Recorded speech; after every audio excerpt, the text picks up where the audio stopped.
도널드 트럼프 미 대통령이 첫 해외 순방국으로 사우디와 이스라엘을 방문했습니다. 이 자리에서 트럼프 대통령은 사우디와는 협력을 다졌고 이란에 대해서는 대립각을 세웠습니다.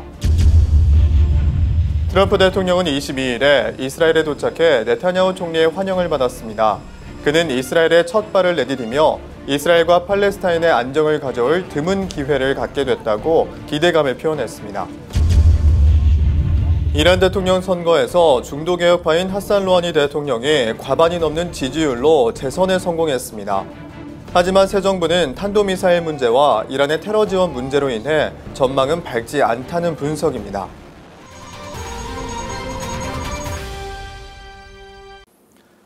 첫 소식입니다. 도널드 트럼프 미 대통령이 해외 첫 순방국으로 사우디아라비아를 방문했습니다.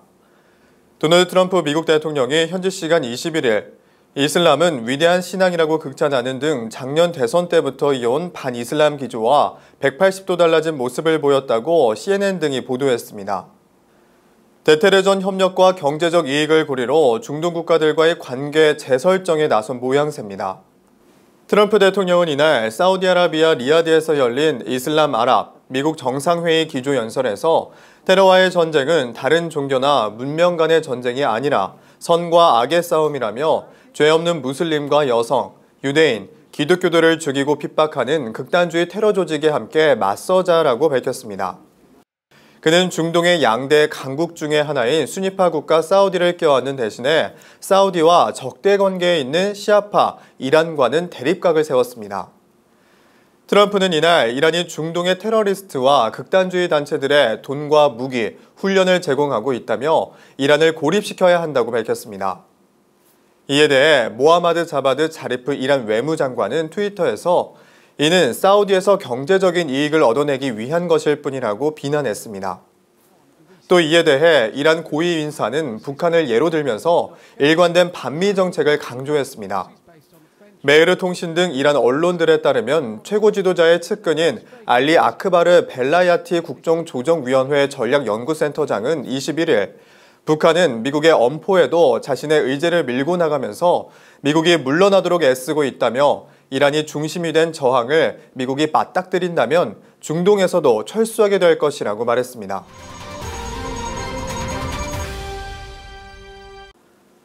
트럼프 대통령은 22일에 이스라엘에 도착해 네타냐후 총리의 환영을 받았습니다. 그는 이스라엘에 첫 발을 내디디며 이스라엘과 팔레스타인의 안정을 가져올 드문 기회를 갖게 되었다고 기대감을 표현했습니다. 현지 언론들에 따르면 트럼프 대통령은 텔아비브 공항에 도착해 대통령으로서 첫 해외 순방길에 미국, 이스라엘 간 깨트릴 수 없는 강력한 유대를 재확인하기 위해 이 신성한 고대 지역을 찾았다고 밝혔습니다. Thank you and shalom. It is wonderful to be here in Israel. On my first trip overseas as president, I have come to this sacred and ancient land to reaffirm the unbreakable bond between the United States and the state of Israel.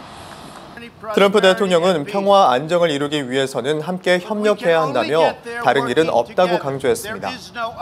텔아비브 공항에서 트럼프 대통령을 맞이한 베냐민 네타냐후 이스라엘 총리는 그의 방문을 환영하며 영내 평화, 화해를 달성할 역사적인 분기점이 되길 바란다고 말했습니다. Your visit here, Mr. President, is truly historic.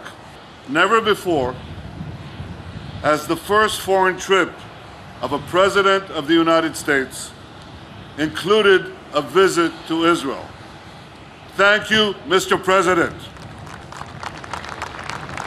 Thank you for this powerful expression of your friendship to Israel. May your first trip to our region prove to be a historic milestone on the path towards reconciliation and peace.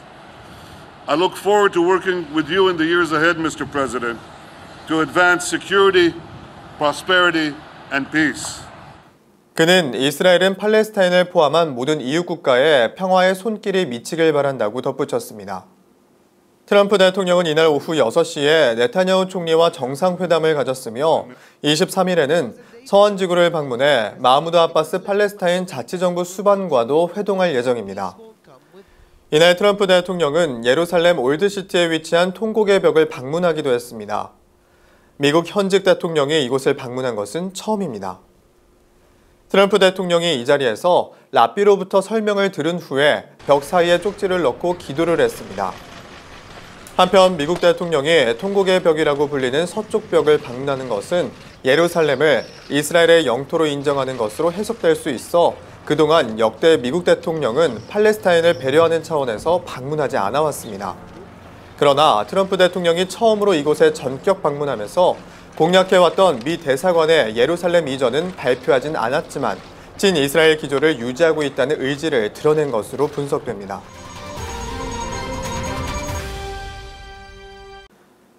이스라엘에 도착한 다음 날인 23일, 트럼프 대통령이 네타냐후 총리와 가진 정상회담에서 이란이 핵무기를 보유하지 않게 하겠다고 밝혔습니다.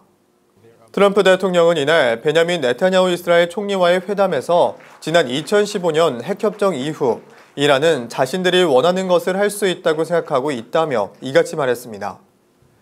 그는 또 이스라엘과 팔레스타인 간 평화조약 체결을 촉구했지만 양측이 직접 회담을 통해 이를 추진하도록 할 것이라고 말해 평화조약 체결이 어떻게 시작될 것인지는 확실하지 않다는 분석도 나오고 있습니다.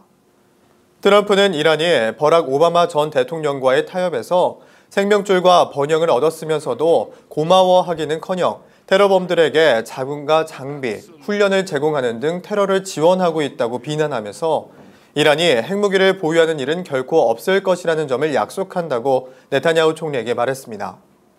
한편 이번 방문 이전에 이스라엘 주재 미국 대사관을 텔아비브에서 예루살렘으로 이전할지를 놓고 미국과 이스라엘이 공개적으로 불협화음을 노출한 바 있습니다. 이스라엘 매체들도 트럼프 대통령이 대사관 이전을 아직 결정하지 못했다는 틸러슨 국무장관의 발언을 주목하면서 트럼프 행정부가 출범 4개월 만에 이스라엘 정부와 공개적 의견 충돌을 보이고 있다고 보도하기도 했습니다. 지난 14일 당시 틸러슨 장관은 MBC 방송 미더 프레스와의 인터뷰에서 트럼프 대통령이 미국 대사관을 예루살렘으로 옮기는 것이 이스라엘 팔레스타인 평화협정 체결 전망에 도움이 될지 해가 될지를 평가하는 중이라고 밝힌 바 있습니다. Well, I think it'll be informed again by the parties that are involved in those talks and most certainly Israel's view on whether Israel views it as being helpful to a peace initiative or perhaps a distraction. And so I think the president, again, I think he's being very measured in how he goes about this, and appropriately so.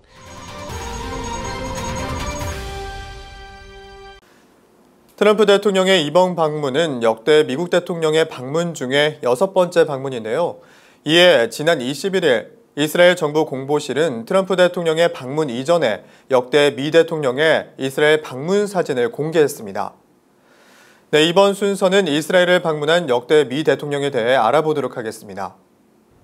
1974년 처음으로 이스라엘을 방문한 미 대통령은 리차드 닉슨 대통령이었습니다. 당시 닉슨 대통령은 벤구리온 국제공항에 도착해 총리로 당선된 지 2주 된 이즈악 라빈 이스라엘 총리의 환영을 받았습니다. 5년 후 지미 카터 대통령은 이집트와 이스라엘 간의 평화협정을 추진하기 위해 1979년 3월에 이스라엘을 방문했습니다. 지미 카터 대통령은 메나헴 백인 이스라엘 총리와 그의 아내 알리자 여사가 영접했습니다. 당시 카터 대통령은 이스라엘 국회인 크네셋을 방문해 역사적인 연설을 한 것으로 유명합니다. 그 다음 방문은 1994년 빌 클린턴 전 대통령입니다. 당시 클린턴 전 대통령은 이스라엘 요르단 평화조약 체결을 위해 이스라엘을 방문했으며 2차례 임기 동안 이스라엘을 총 4차례 방문했습니다. 클린턴 대통령의 마지막 방문 2년 후인 2008년 1월에는 조지 부시 전 대통령이 방문했습니다. 당시 에후드 올메르트 이스라엘 총리가 부시 대통령을 맞이했습니다. 이스라엘을 마지막으로 방문한 미국 대통령은 오바마 전 대통령으로 2013년 그의 2번째 임기를 시작하자 이스라엘을 방문했습니다. 당시 오바마 전 대통령은 이스라엘의 이란에 대한 군사 행동을 보류해달라는 의사를 직접 전달하기 위한 것으로 알려졌습니다. 이란 대통령 선거에서 중도개혁파인 하산 로하니 대통령이 과반이 넘는 지지율로 재선에 성공했습니다. 현지 시간 20일 블룸버그 통신 등 외신에 따르면 전날 치러진 대선에서 중도개혁파 성직자인 로하니 대통령이 57% 득표율로 재선에 성공했습니다. 청년층 비중이 높아지면서 개혁과 개방을 원하는 청년층의 압도적인 지지를 받는 로하니 대통령이 높은 득표율로 재선에 성공한 것으로 분석됩니다. 로하니 대통령은 당선 뒤 성명에서 앞으로 임기 4년 동안 더 많은 진전을 이루겠다며 이란 국민들이 폭력과 극단주의 없는 세계와 교감하는 길을 택했다고 말했습니다. 미국도 조심스럽게 환영의 의사를 드러내기도 했습니다. 이에 대해 도널드 트럼프 대통령과 해외 순번길에 나선 렉스 틸러슨 국무장관은 20일 사우디아라비아 리야드에서 아델 알 주베이르 사우디 외무장관과 함께 로하니 대통령 재선으로 이란과 전 세계의 관계가 개선되기를 희망한다고 밝혔습니다. 그러나 이란은 대통령 위에 최고 지도자가 존재하며 하메네이 최고 지도자가 국가 정책에 대한 최종 승인권을 갖고 있어 서방과의 관계 개선에는 힘들 것이라는 분석도 나오고 있습니다. 이스라엘 중동 리포트 오늘 준비한 소식은 여기까지입니다. 시청해주신 여러분 고맙습니다.